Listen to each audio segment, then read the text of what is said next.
ازيكم؟ كل سنة وانتم طيبين. تعالوا النهاردة بقى نعمل طاجن كده ينفع جدا للعزومات. خطير. هنعمل لحمة معاها شوية خضروات كده. فيلا بينا على طول نبدأ الفيديو. اوريكم ازاي تعملوها كده، تبقى خطيرة يا جماعة، حلوة جدا جدا جدا، وكمان طعمها فظيع فظيع. مش هتتخيلوا اصلا مع ان هي سهلة جدا ويعني وخطواتها بسيطة، بس هتطلع بيرفكت بصراحة.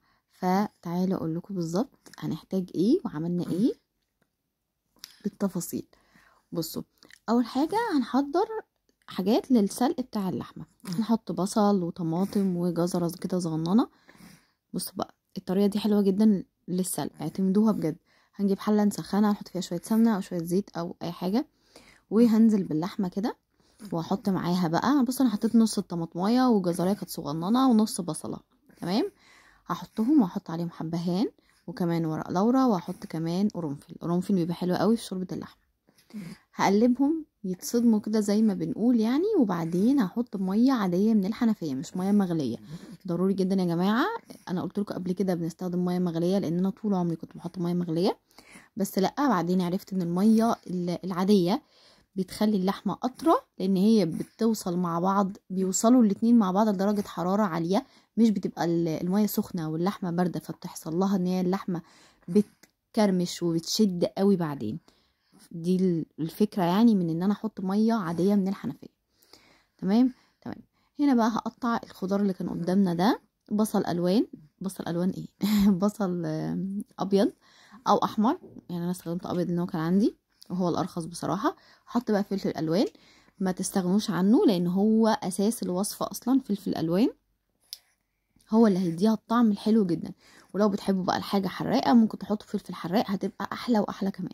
بس طبعا عشان في اطفال هتاكل فما حطيتش، يعني كنت متضايقه من الموضوع ده المهم، هحط فلفل اصفر وفلفل احمر، هنقطعهم كده بالطول.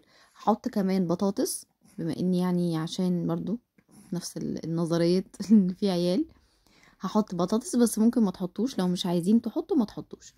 هنيجي بقى ان احنا عايزين نشوح الخضار ده كله مع بعض. حطيت كمان جزر، تمام، وفلفل اخضر برضو. هحاول ان انا افصل شرايح البصل كده من بعضها، افككها يعني، ماشي. وحطيتهم كلهم مع بعض في الطاسه، يعني ايه، ياخدوا كده ايه تشويحه كده على البوتاجاز. وكانت اللحمه على فكره خلاص اتسلقت، احنا بنستخدم لحمه مستويه مش لحمه نيه. هقلب كله مع بعضه. ما انصحش ان احنا نحط لحمه نيه ونحطهم كلهم في الطاجن، هتاخد وقت طويل قوي وممكن تنشف وكده، فبلاش. هحط بقى شويه توابل، ملح، كزبره، شويه بابريكا مدخنه تدي طعم حلو قوي. وهقلب كل ده مع بعض. تقدروا تشوحوهم في زيت او في سمنه براحتكم خالص.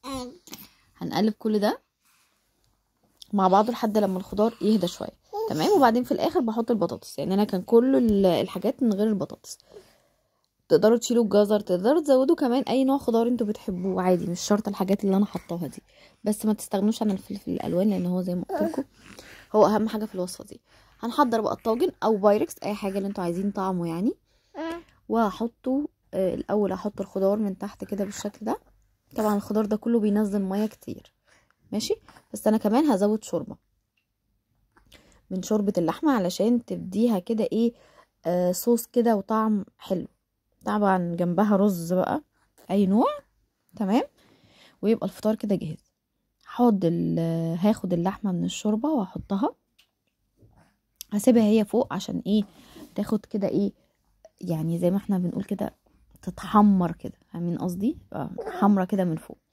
هنحط شويه من الشوربه، بس انا حطيت تاني ما استكفيتش بدول، وبس دخلتها الفرن تبقبق كده مع بعضها وخلاص. هي اللحمه كانت اوريدي مستويه، بس البطاطس بقى كانت تستوي هي والخضار. ما خدوش وقت في الفرن، سبتهم حوالي نص ساعه وخلاص.